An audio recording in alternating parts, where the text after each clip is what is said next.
apabila seseorang itu nazak, maka kita yang mengaji ni tuan-tuan yang mai, mak kita nazak, ayah kita, adik kita, jiran kita, anak kita dan sebagainya, duduk di samping dia, kemudian baringkan badan dia atas lambung kanan dan mukanya menghadap ke kiblat.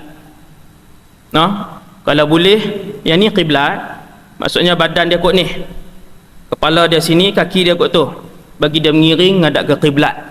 Itu sunnahnya.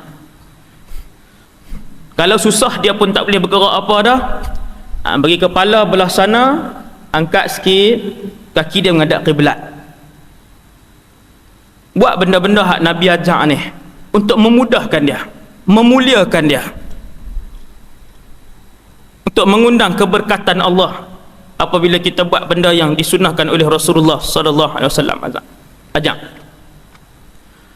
Apabila orang dia ihtidar ataupun dia nazak ni kadang-kadang ada orang sejam ya, kita boleh tahu tuan-tuan. Nazak ni dia tengok satu tempat dia, makan tak mau dah, cakap tak jawab dah,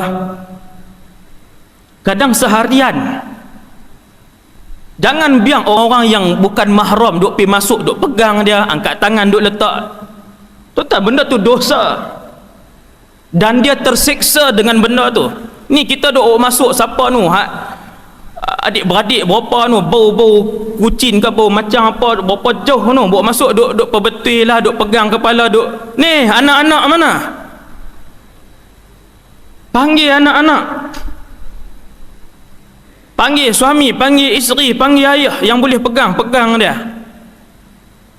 Waktu nazak tu kita tengok, kita tahu Nabi kata laqinu mautakum la ilaha illallah. Sebut kat telinga dia pelan-pelan, la ilaha illallah. Jangan duk pasang Quran bagi kuat, itu juga makruh. Pasang zikir kuat-kuat duk pasang satu rumah, makruh tuan-tuan. Orang yang nazak ni dia nak tenang. Bahkan kata Amr bin al-As, ketika mana aku nazak nanti, jangan siapa yang pakai baju merah, kerana aku takut roh aku yang nak keluar tu tengok merah tu, dia sangka yang tu api, maka dia akan jadi takut. Kita duk riuh rendah tempik daripada dapur, nak beli ayam berapa ekor, nu nak masak dia beradik balik ramai. Biar suasana tenang, suasana tenang. Kita tak duduk tang tu. Ni kita nak abang ni yang Nabi bagi tahu, kalau kita duduk tang tu, maka keadaan kita ialah kita duduk risau, kita duduk takut, duduk tunggu no. Pintu akhirat, dimensi pintu akhirat sedang dibuka sedikit demi sedikit. Sebab tu yang diam tak kata apa dah tu. Tuhan duk buka dah no. Kita tengok malaikat Israel dalam perjalanan bersama dengan pasukannya.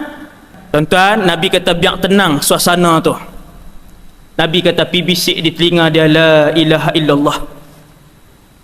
Dia yang paling elok sekali, orang yang paling rapat dengan kita, anak kita, isteri kita, suami kita, ayah kita, mak kita, ini paling rapat dengan kita. Pi bisik tu pula bila tengok dia tak sebut, jangan duk kata duk tepuk pipi dia pula, sebut oi. Memang kadang-kadang dia tak sebut, tapi dia dengar yang sedang nazak ni semua dia dengar, dan dia sedang melihat dua alam ketika itu. Dia nak mula melihat dua alam. Memang dia nampak hak keliling dia, siapa hak duk lalu pakai seluar pendek, cucu dia lalu dalam keadaan tak tutup aurat, semua dia duk tengok. Ni dia duk main ni, dia duk imbas habis. Ni nak bertemu dengan Allah macam mana ni.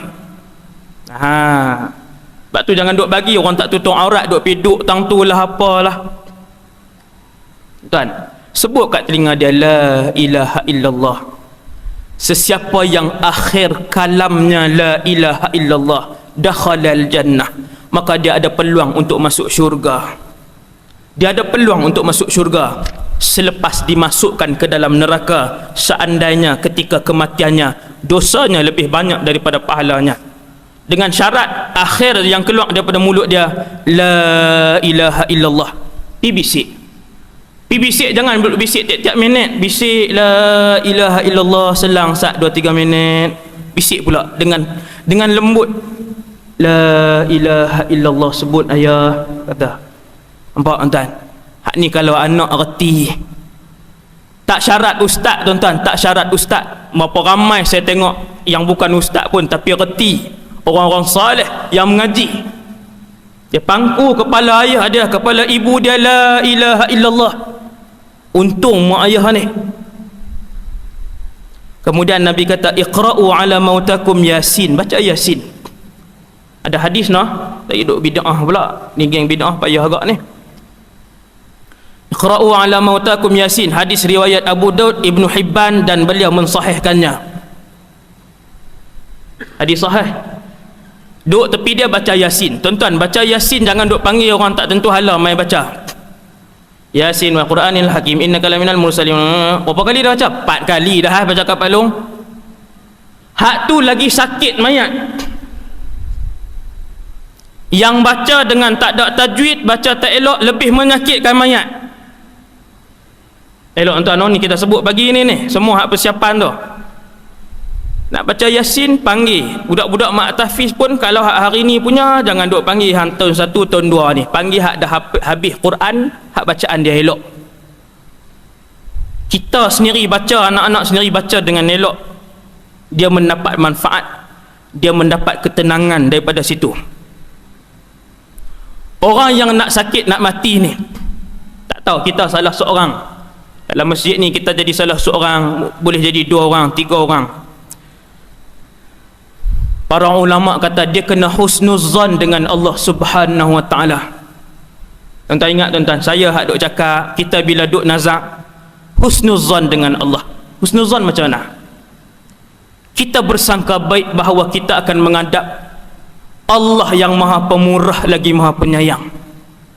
Maka Allah ini akan mengampunkan dosa kita. Zon macam tu.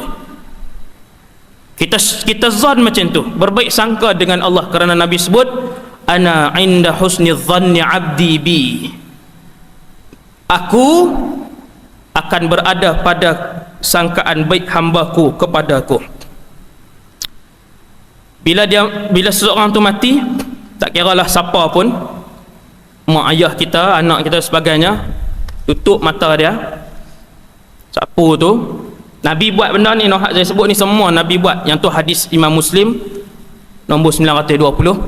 Nabi tutup kepala mata dia. Sebab orang mati dia akan terbuka mata. Nak cari orang mati tutup mata, yang tu filem dengan apa nama ni, cerita di Malaysia. Kan? Orang lain semua maju dah buat filem kalau mati terbuka mata. Orang Malaysia sampai hari ni, kalau mati tutup terus. Lepas ambil mana tak tahu. Kan? Orang mati dia akan buka mata dia. Dia buka mata dia, kita tutup.